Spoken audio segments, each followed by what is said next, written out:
Captain Jake Morrison stood on the bridge of the UES Defiance and watched the stars drift past the main viewing screen. The ship moved slowly through the outer rim territories where humans were allowed to travel. It had been 50 years since first contact with the Galactic Federation, and Jake still remembered the stories his grandfather told about those early days when humans thought they would be welcomed with open arms. The reality turned out much different than anyone expected.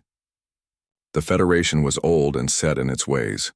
Species like the Zephyrians had ruled the galaxy for thousands of years, and they did not like change. The Corvan Empire controlled most of the military zones, and they saw humans as weak newcomers who did not deserve respect. Other alien races simply ignored humanity, or treated them like annoying children who made too much noise. Jake walked to his command chair and sat down heavily. The past few months had been difficult for all human settlements. There were more restrictions on where they could go and what they could do. Federation patrols stopped human ships more often and searched them for reasons that made no sense. Some colonies reported that alien traders refused to do business with them anymore.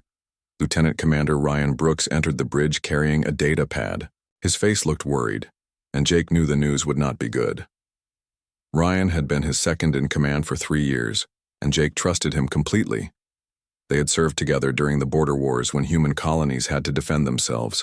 Against raiders and pirates, Ryan handed Jake the data pad and said nothing. Jake read the message twice before he understood what it meant. Ambassador Lisa Carter was calling all human ship captains to an emergency meeting at Nexus Prime. The message was short, but the tone suggested something serious had happened. Jake looked at Ryan and saw his own concerns reflected in his friend's eyes. The journey to Nexus Prime took 4 days, and Jake spent most of that time wondering what kind of crisis required every human captain in the sector to drop everything and rush to the Federation capital. The Defiance was not a large ship, but it was fast and well-armed. Jake had commanded her for 5 years and knew every system by heart. His crew was small but experienced, and they could handle almost any situation when they arrived at Nexus Prime. Jake was surprised to see so many human ships in orbit. There were at least 30 vessels from different colonies and military outposts. Some were cargo haulers, and others were exploration ships like his own. A few were military cruisers that normally patrolled the border regions where human space met the lawless zones beyond Federation control. Ambassador Lisa Carter met the captains in a conference room deep inside the Federation headquarters building. Jake had met her once before and remembered her as a tough negotiator who never backed down from a fight. Today she looked tired and older than her years. She stood at the front of the room and waited for everyone to find seats before she began speaking. The news was worse than anyone had imagined. The Galactic Council had voted to expel humanity from Federation space. Every human colony, every military base, every trade station had to be abandoned within 1 standard year. Any humans found in Federation territory after the deadline would be considered hostile invaders and dealt with accordingly. The room erupted in angry voices as captains demanded explanations. How could this happen? What had humans done to deserve such treatment? Ambassador Carter raised her hand for silence, and the room gradually quieted down. She explained that the Council believed humans were too dangerous to remain in civilized space. The official reasons included human unpredictability in combat situations and rapid technological advancement that threatened the established order. The Federation had maintained peace for millennia by keeping strict control over new developments, and human creativity made the alien leaders nervous.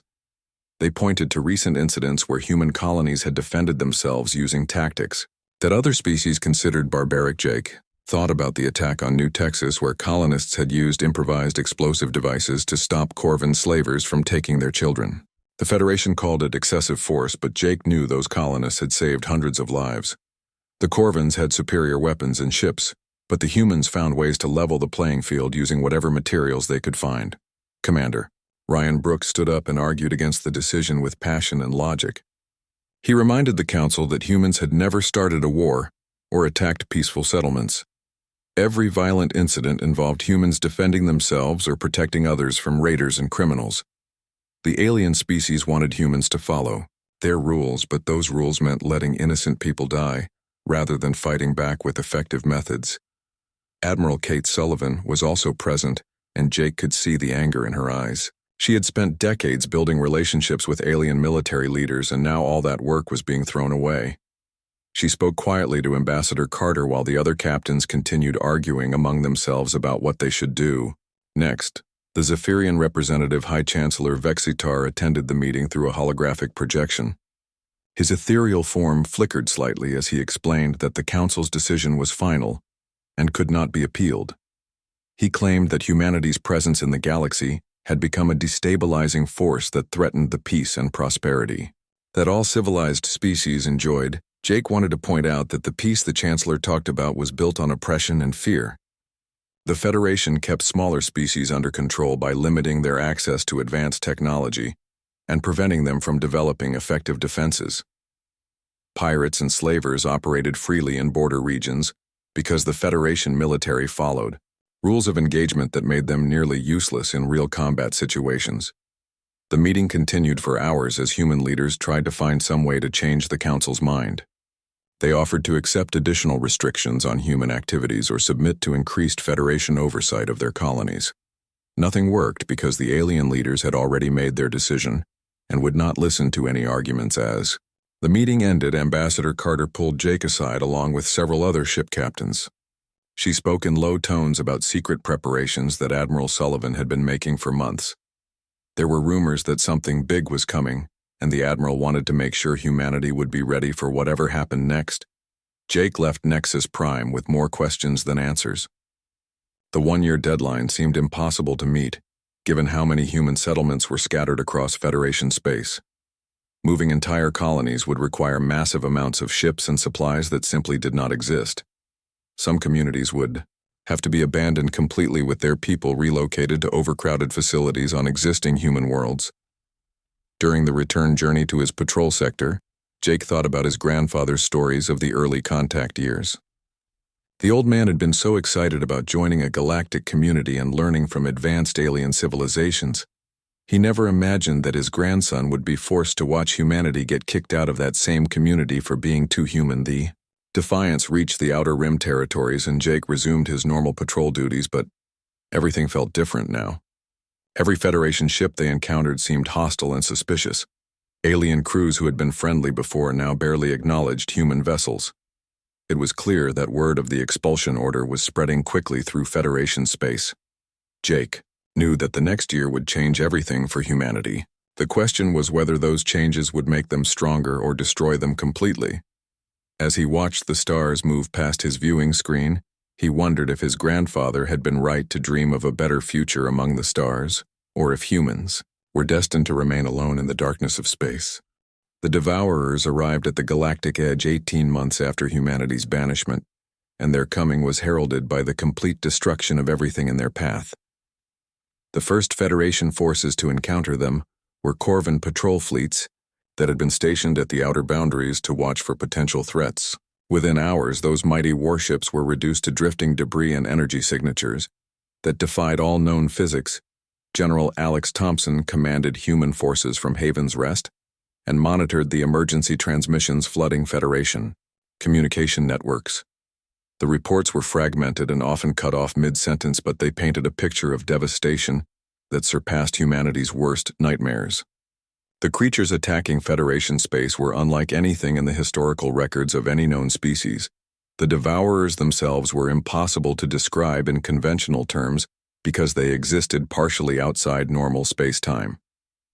Survivors, who escaped the initial attacks, spoke of beings that could phase through solid matter and absorb energy directly from atomic bonds.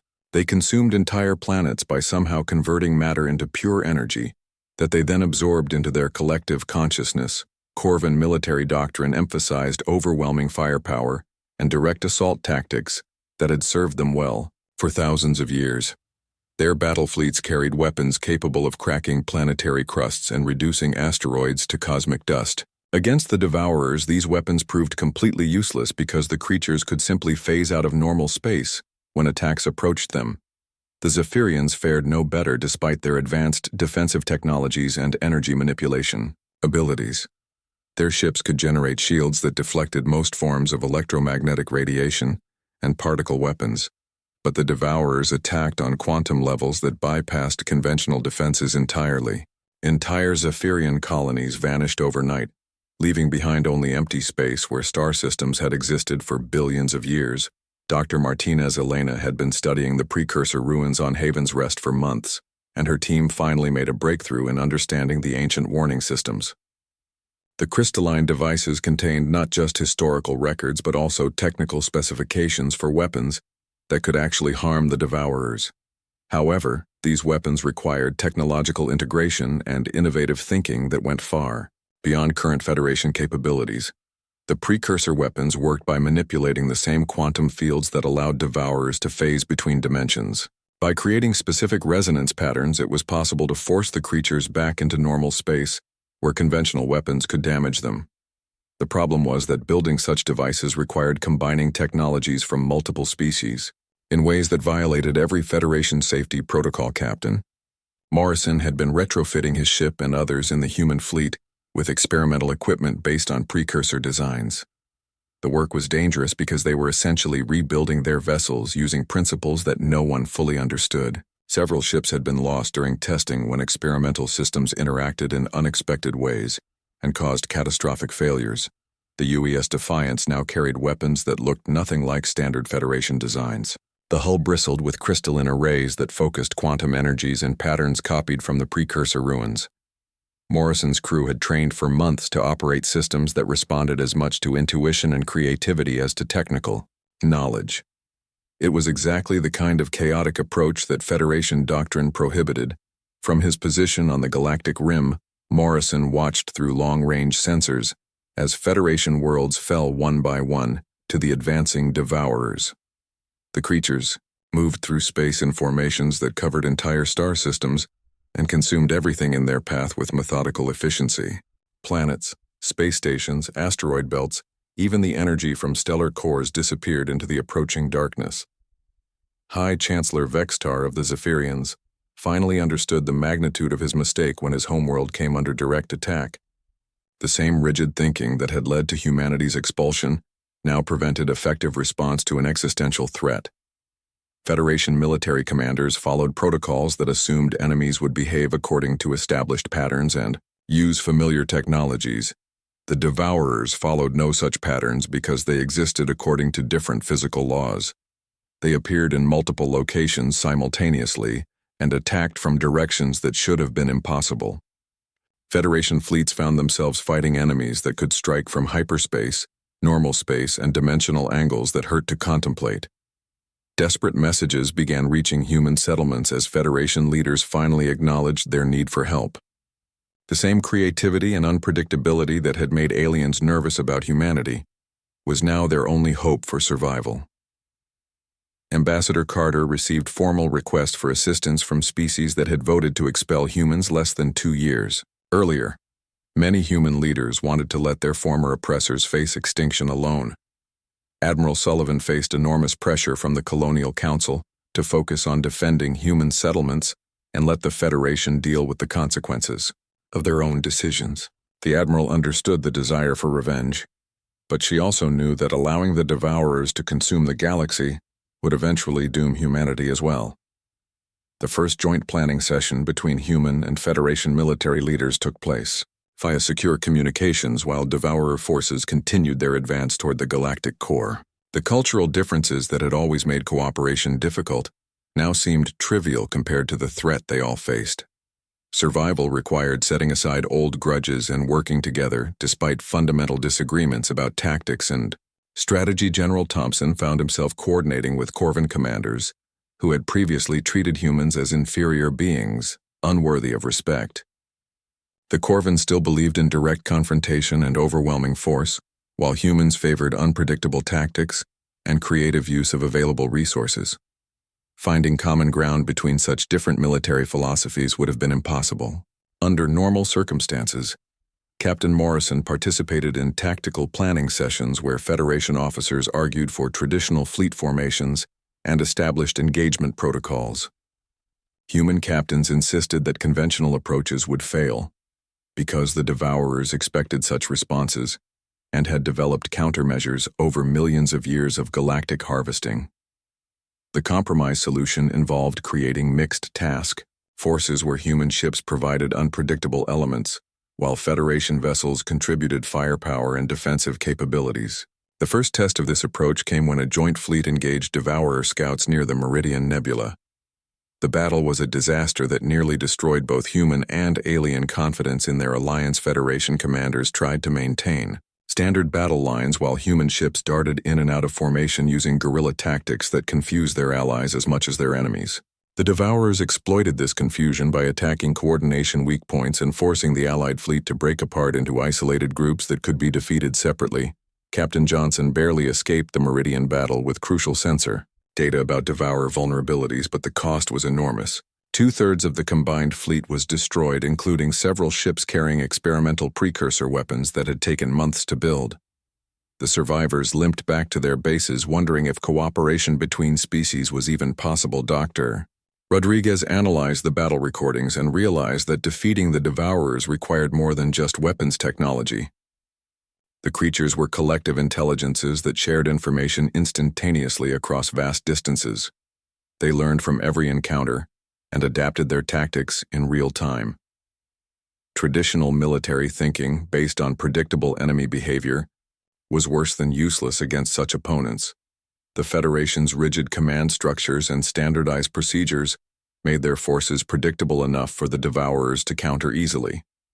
Only by embracing the chaos and creativity that had always made humans dangerous could the galaxy hope to survive. This meant abandoning thousands of years of military tradition and accepting approaches that seemed reckless to alien sensibilities. Engineer Parker worked with Federation technicians to modify alien ships with human innovations, while human vessels received alien defensive systems and power sources. The integration was far from perfect, and many hybrid designs failed catastrophically during testing. However, the successful combinations produced capabilities that neither species could have achieved alone. The real breakthrough came when Dr. Rodriguez discovered that precursor weapons required operators who could think in non-linear patterns and make intuitive leaps that bypassed logical analysis. Federation training emphasized systematic approaches and careful adherence to established procedures. Human crews were naturally chaotic and creative enough to operate the ancient technology effectively. As Devourer forces pushed deeper into Federation space, the remaining free worlds faced a terrible choice. They could maintain their traditional ways and face certain extinction, or embrace the unpredictable human approach that offered their only hope for survival. 6 months had passed since the expulsion order, and humanity was retreating to the galactic rim faster than anyone thought possible. Chief Engineer Ben Parker watched as massive cargo ships loaded with families and equipment departed from yet another abandoned colony. The evacuation was going better than expected, but it still broke his heart to see entire communities torn apart and relocated to worlds that were barely habitable. Ben had spent the last 3 months building hidden military installations on remote planets that the Federation considered worthless. These worlds had harsh climates and limited resources, but they were outside Federation space, and that made them perfect for humanity's needs. Admiral Sullivan had ordered the construction of these secret bases as insurance against whatever came next. The work was dangerous and exhausting, but Ben's teams pushed themselves harder than ever before. They knew that humanity's survival might depend on having secure facilities where they could develop new technologies without Federation interference. The alien species had always restricted human research into advanced weapons and space travel, but those restrictions no longer applied in the Rim territories. Dr. Amy Rodriguez led scientific teams that were making breakthrough discoveries almost daily, now that they were free from Federation oversight. Her research station on the planet Haven's Rest was developing new propulsion systems and defensive technologies that would have been impossible to create under alien supervision. The Federation's technology sharing agreements had always favored the established species while keeping humans dependent on outdated equipment. Captain Steve Johnson commanded deep space exploration missions that pushed further into unknown regions than any human had gone before. His ship, the UES Pioneer, was specially modified for long-range surveys and could operate independently for months at a time. Steve and his crew were mapping star systems and investigating anomalies that Federation scientists had ignored for centuries. During one of these exploration missions, Steve's team discovered something that changed everything they thought they knew about galactic history. On a dead world at the edge of known space, they found ruins that were older than any civilization in Federation records. The structures were massive and clearly built by an advanced species, but there were no references to them in any database. The ruins contained technology that was completely different from anything humans or aliens used. Dr. Rodriguez's analysis team determined that the materials were composed of elements that should not exist according to current scientific understanding. The architecture suggested beings that existed partially outside normal space-time, which explained why the Federation had no knowledge of them. Deep inside the largest structure, Steve's team found a chamber filled with crystalline devices that still functioned after millions of years. When they activated the first crystal, it projected holographic images that told a story of terror and destruction. The images showed an extragalactic species called the Devourers that consumed entire civilizations before retreating to the void. Between galaxies, the holographic record explained that the Devourers followed a predictable pattern over cosmic timescales. They would emerge from dark space when they detected advanced civilizations reaching a critical threshold of technological development. Once they consumed all available energy and matter in a galaxy, they would return to hibernation until the next cycle began. The beings who built the ruins called themselves precursors, and they had been the last civilization to face the Devourers 3 million years ago. Their final message was a warning system designed to alert future species about the approaching danger. The crystals contained detailed information about Devourer capabilities and weaknesses, along with technical specifications for weapons that could potentially harm them. Steve immediately transmitted his findings to Admiral Sullivan, who ordered complete secrecy about the discovery. Only a handful of humans knew about the precursor ruins, and the Admiral wanted to keep it that way until they understood more about what they were dealing with. Dr. Rodriguez and her team were relocated to the ruins to continue their research under heavy security. Meanwhile, on Nexus Prime sensor technician Zara Kim was working the night shift when she detected unusual readings from the galactic edge. The sensors showed massive objects moving in the dark space between galaxies, but her supervisor dismissed the readings as equipment malfunctions. Zara knew her instruments were functioning perfectly, and the objects were definitely real. The sensor data indicated that something enormous was approaching the galaxy at a significant fraction of light speed. The objects were too large to be ships in any conventional sense, and their energy signatures did not match any known technology. Zara tried to get her superiors to investigate further, but they were too busy dealing with the human evacuation to pay attention to her concerns. As weeks passed, the readings became stronger and more frequent. Zara began tracking multiple objects that seemed to be positioned around the entire galactic perimeter. Whatever was coming was coordinating its approach with military precision, and that terrified her more than anything else. She started keeping unofficial records of the sensor data because she suspected that her official reports were being ignored or deleted. The evacuation of human settlements continued at a frantic pace as the deadline approached. Many communities had to abandon valuable equipment and facilities because there simply were not enough ships to transport everything. Families were separated as some members went ahead to prepare new homes, while others stayed behind to oversee the final shutdown procedures. Ben Parker's construction teams worked around the clock to complete the hidden installations before winter set in on several rim worlds. The bases were designed to be self-sufficient and defensible against both natural hazards and potential attacks. Each facility had its own power generation, manufacturing capabilities, and communication systems that could operate independently if necessary. Dr. Rodriguez made another disturbing discovery while studying the precursor crystals. The warning system was still active and monitoring galactic civilization for signs that the Devourer threshold was approaching. According to the ancient calculations, the galaxy had been safely below that threshold for millions of years because the Federation's rigid control prevented rapid technological advancement. However, the recent acceleration of human development combined with their forced exodus from Federation space had triggered subtle changes throughout the galaxy.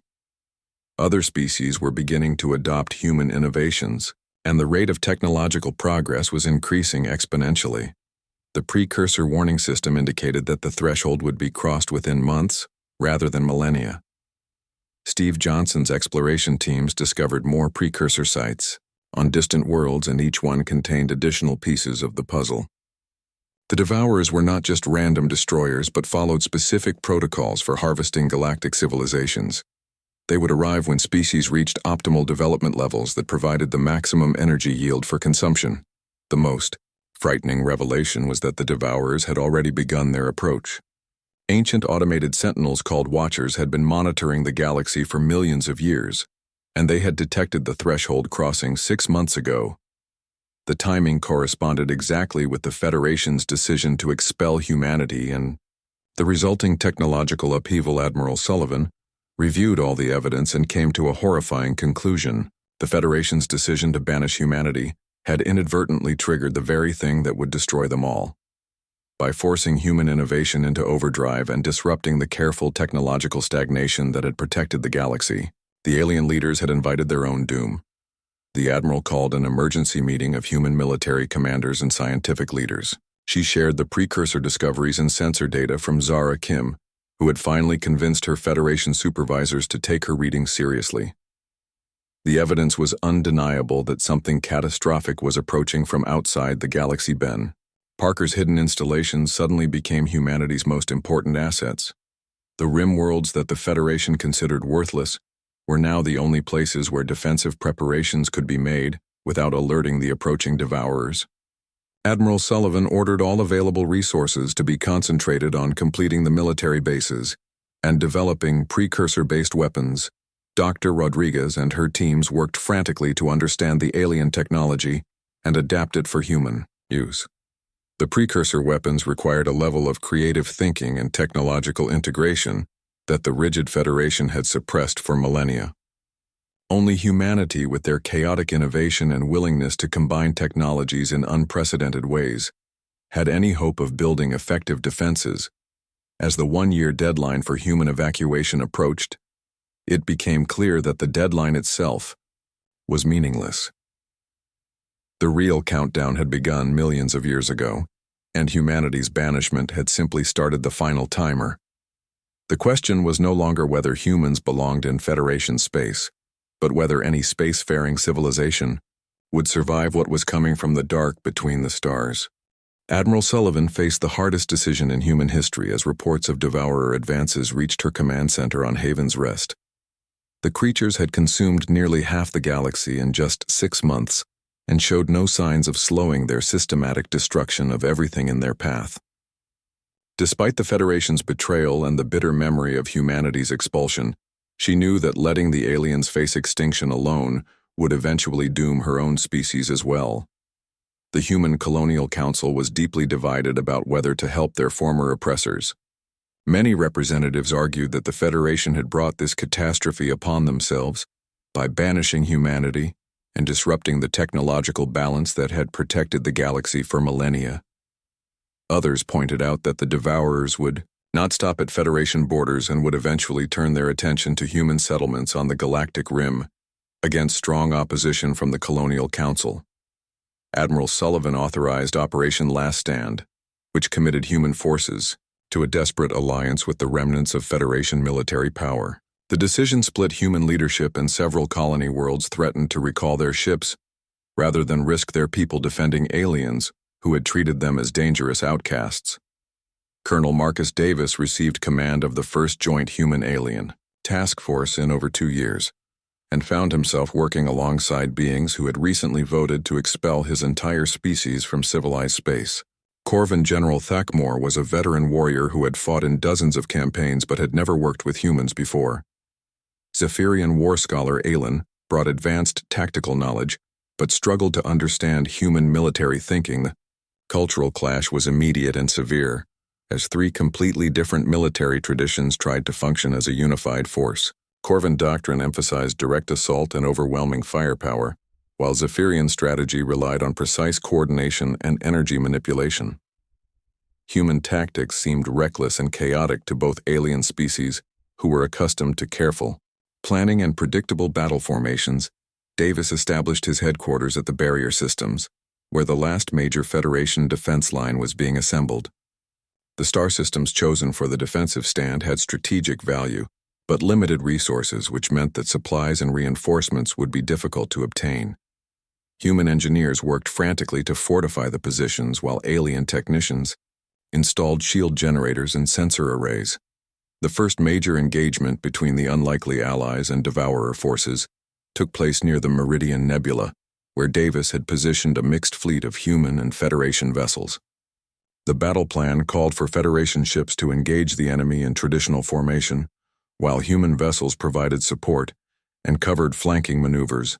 The engagement was a complete disaster that nearly destroyed confidence in the alliance before it could prove itself effective. Federation commanders attempted to maintain rigid battle lines and follow established engagement protocols, while human ships darted unpredictably through the formation using guerrilla tactics that confused their own allies. The Devourers exploited this disunity by attacking the weak points where coordination broke down. Captain Johnson commanded one of the human ships in the mixed formation and watched in horror as the careful battle plan fell apart within minutes of contact with the enemy.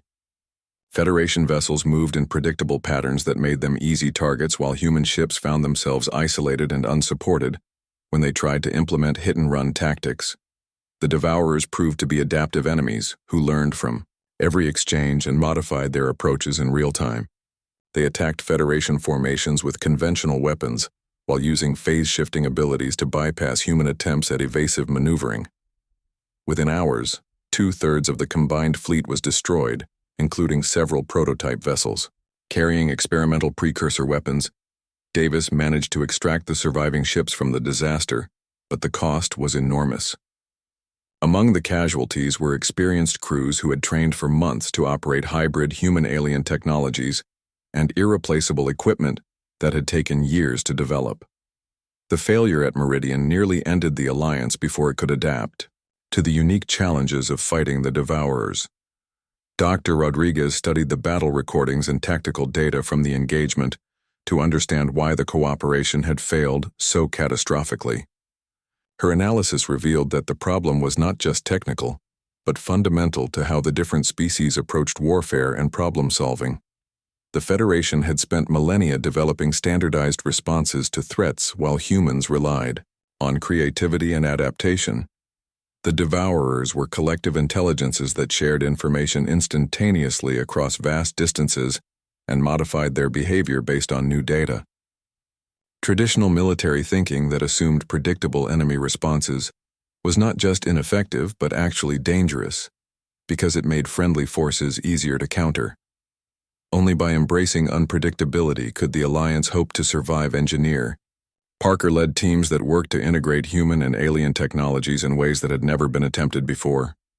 The challenges were enormous because the different species had developed completely different approaches to engineering and system design. Human equipment emphasized flexibility and field modification, while alien technology prioritized efficiency and standardization. The breakthrough came when Parker realized that successful integration required abandoning the idea of standardized hybrid designs. Instead, each vessel needed to be customized based on the specific capabilities of its crew and the particular combination of technologies available. This approach violated every Federation engineering protocol but produced results that neither species could have achieved alone. Dr. Rodriguez made another crucial discovery while analyzing precursor weapon systems and their operational requirements. The ancient technology required operators who could think in non-linear patterns and make intuitive connections that bypassed logical analysis. Federation training emphasized systematic thinking and careful adherence to established procedures, which made their crews unsuitable for operating the most effective anti-devourer weapons. Human crews were naturally chaotic enough to operate precursor systems effectively, but they lacked the technical knowledge and disciplined training that Federation personnel possessed.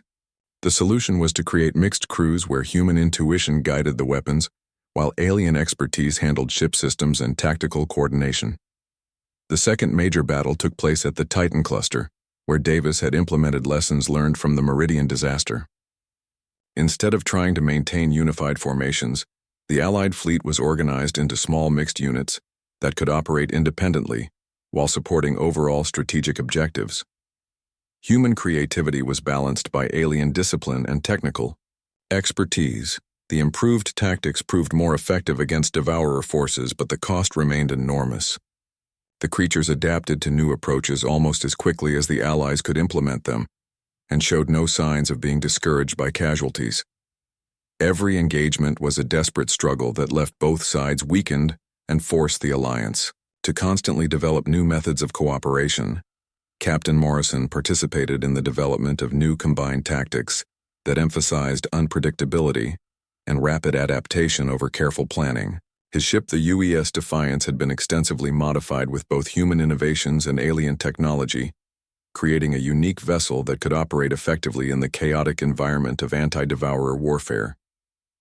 The alliance slowly began to function more effectively as crews learned to work together despite their fundamental differences.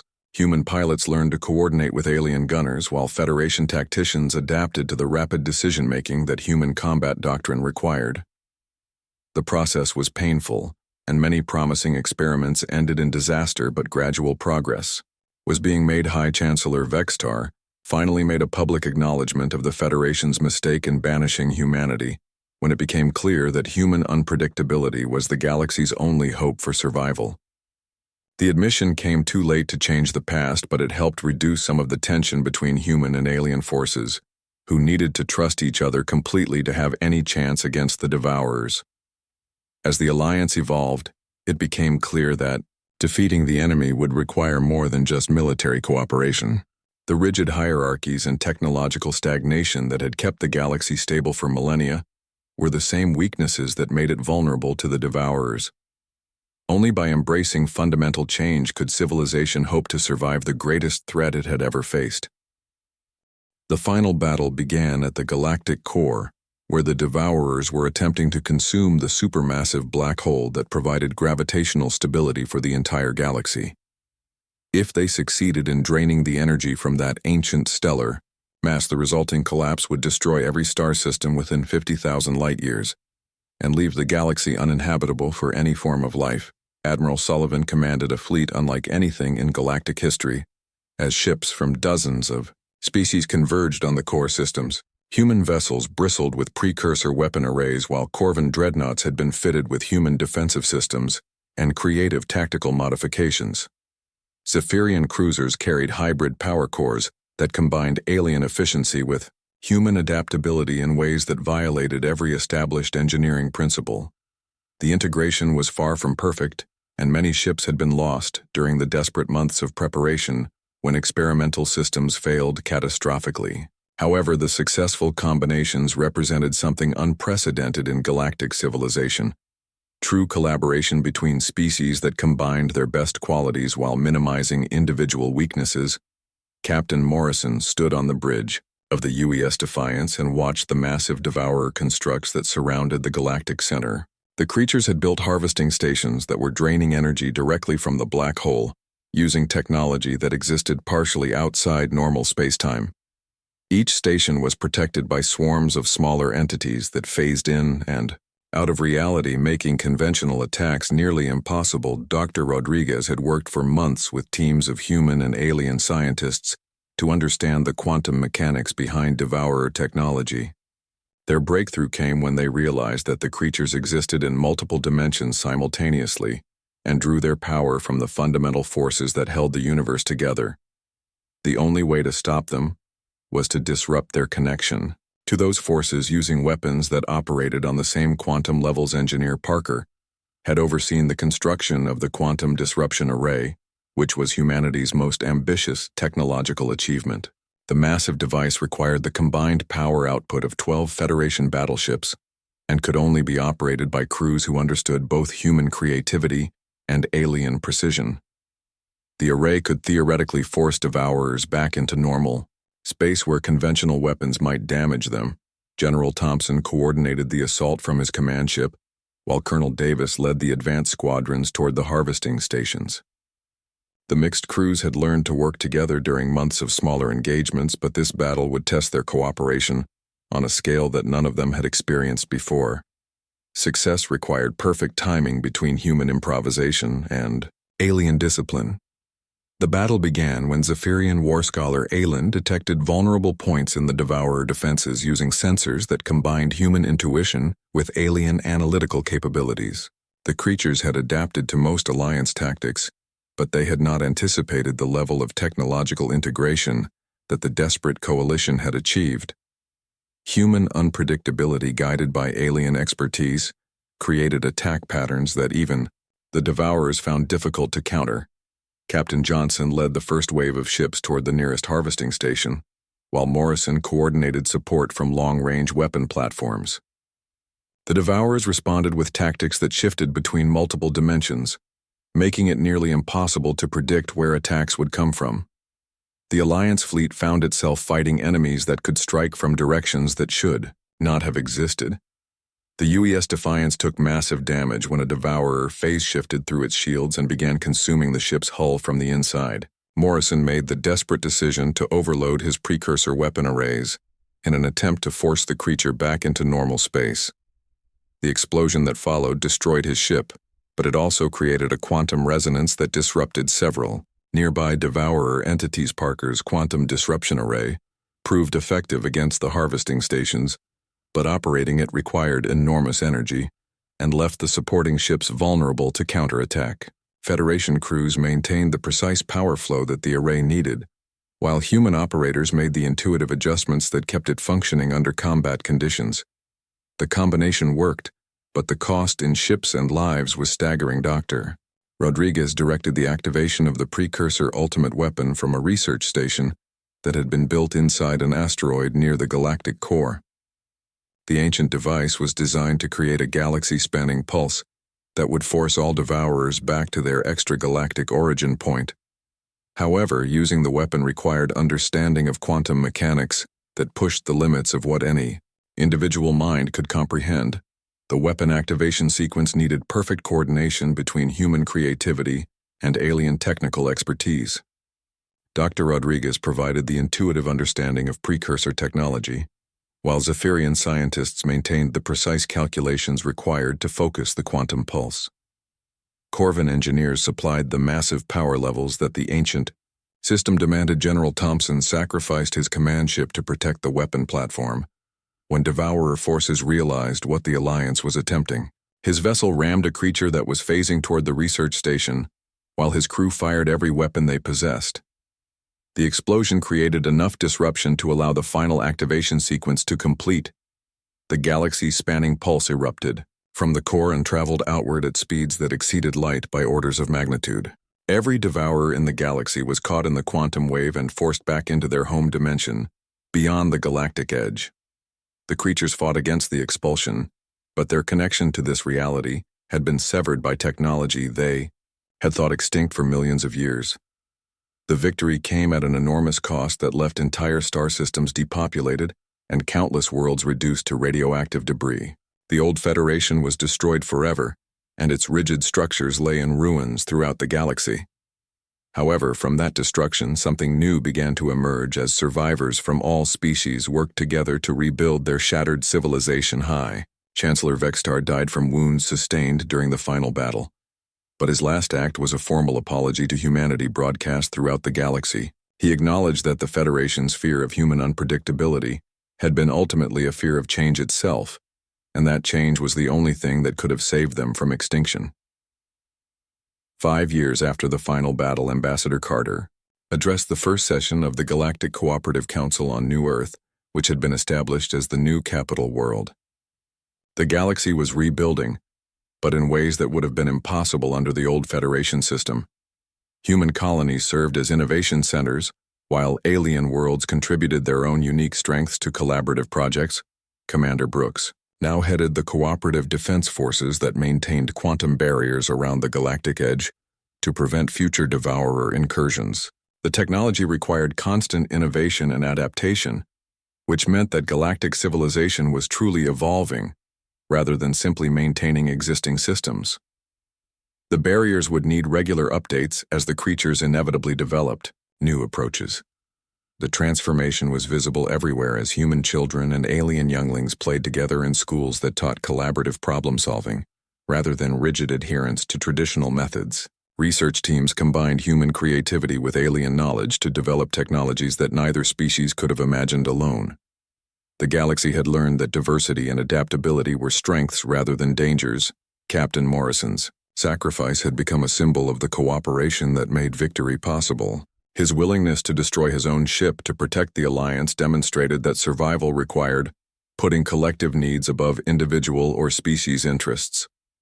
Memorials throughout the galaxy honored all those who had died fighting the Devourers, but Morrison's name appeared on monuments dedicated to the new spirit of galactic unity. Dr. Rodriguez continued her research into precursor technology from a facility that brought together the best minds from every surviving species. The ancient knowledge was being adapted for peaceful purposes, including terraforming systems and developing new forms of faster-than-light communication. The rigid technological restrictions that had limited galactic development for millennia were replaced by collaborative research that pushed the boundaries of what was possible. The Galactic Cooperative faced many challenges as former enemies learned to work together on an unprecedented scale. Cultural differences that had seemed insurmountable during the Federation era gradually became sources of strength as each species contributed unique perspectives to common problems. The process was often difficult, but it was also creating a civilization that was more resilient and adaptable than anything that had existed before. Engineer Parker's design principles influenced the construction of new cities and space stations that combined the best elements of human and alien architecture. These structures were built to evolve and adapt rather than maintain static forms, which meant that galactic civilization itself was becoming more like the humans who had once been considered too dangerous to tolerate.